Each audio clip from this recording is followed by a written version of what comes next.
The PLP50 is the smallest production car ever made.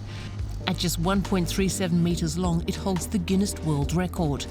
The single-seater three-wheeler is a true British classic. It's even street legal. Hi, my name is Alex.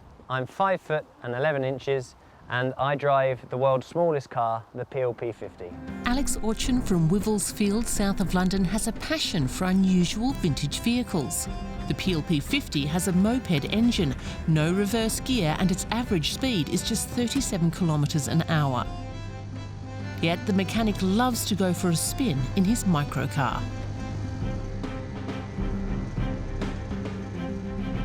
What I love most about this car is the reaction it gets from people and how much joy it brings wherever I take it. I wanted to drive it further and further and further. I thought, why don't I do the biggest challenge I can in the UK in the world's smallest car, which is to drive the length of the entire country.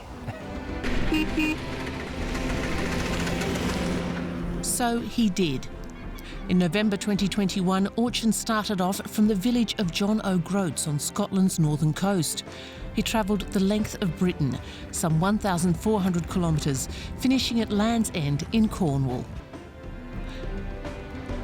His good friend Jolie Raffle came along, following him in a mobile home. You have to be very crazy and certainly quite eccentric as well, because the car's great fun, but it's not particularly comfortable, and it's certainly an endurance because you're subjecting yourself to basically being in this position every day for over 100 miles. What it took for this was 3 weeks of doing that. The P50 was a model originally made in the 1960s. This is a replica that's true to the original and just as uncomfy.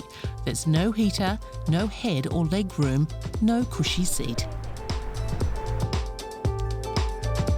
This is the driving position that I'm pretty much stuck in, and when you're driving one of these long distance like I did, ear defenders are quite important. So I wore these when I was driving along because underneath my right knee, under the housing here, is where the engine is, and it generates a lot of noise. During their travels, Alex Orchin and Jolie Raffle kept a video journal on the YouTube channel Forward to the Past. That helped them attract attention and invitations to visit special places. So they took a few detours and had some unexpected adventures.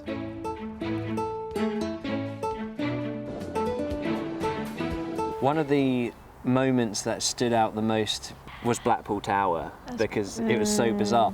Picking that car up and carrying it up, what was it, 5, 6 flights of stairs with the staff, to get it to the elevator, to take it to the top of the tower. It's quite comical, wasn't it? Yeah, and actually drive it around.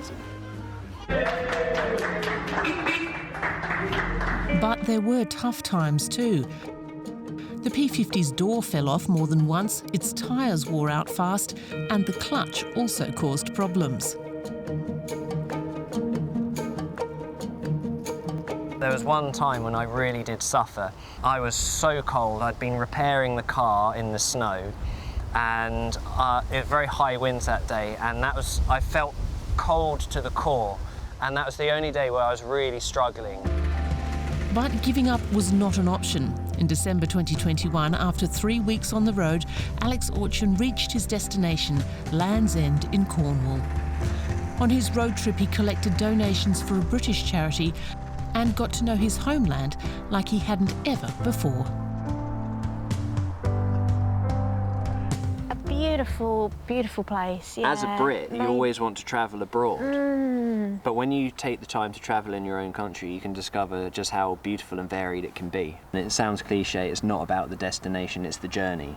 And that becomes really apparent when you're doing stuff like that. And the people you meet and the places you see.